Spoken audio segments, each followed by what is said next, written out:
Aside from following the safety rules and guidelines in the workplace, you can also avoid hazard by using the use of PPE. So, our topic for today is PPE. So, what is PPE? Everyone is. So, everyone listen.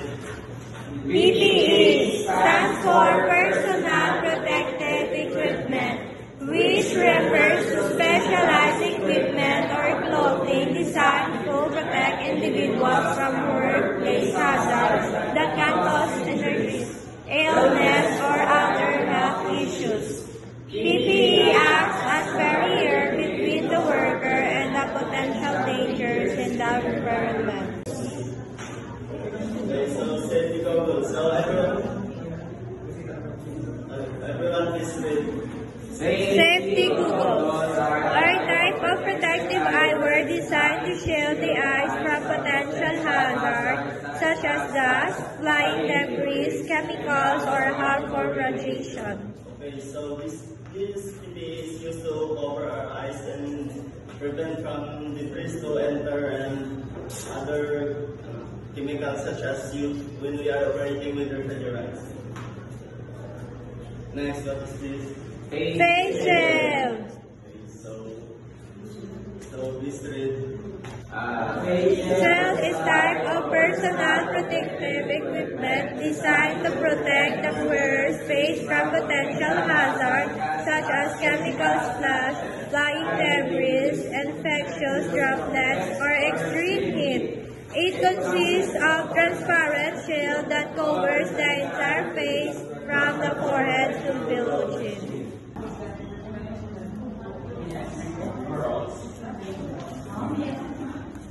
Okay, so the next one. Let's see.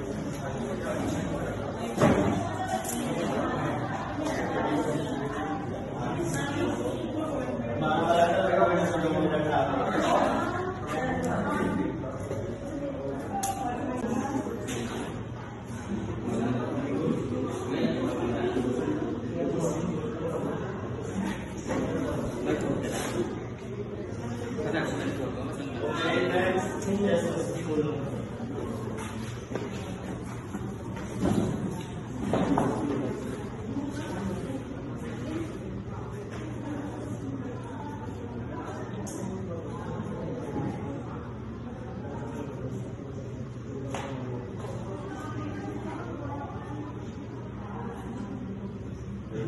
The last one.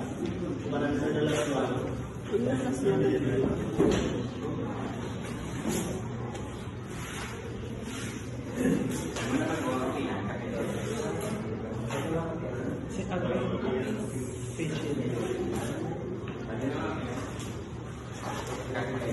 Okay, so when you're ready, So today we're going to do our program working about living on a construction site.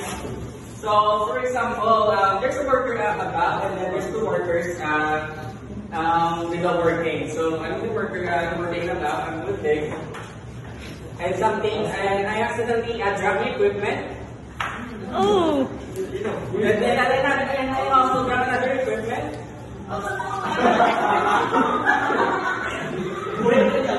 So how do you think will happen? Mr. Juban will have a bukol. So this will show the importance of equipment. So because what happened on the first second character, he heard it said because he's not wearing any protective gear. Yay! Assignment. List all the PPEs that you can find in your house and state their purpose and importance. So, any questions, guys? Nana. Okay, so thank you for listening and I hope you learned something today.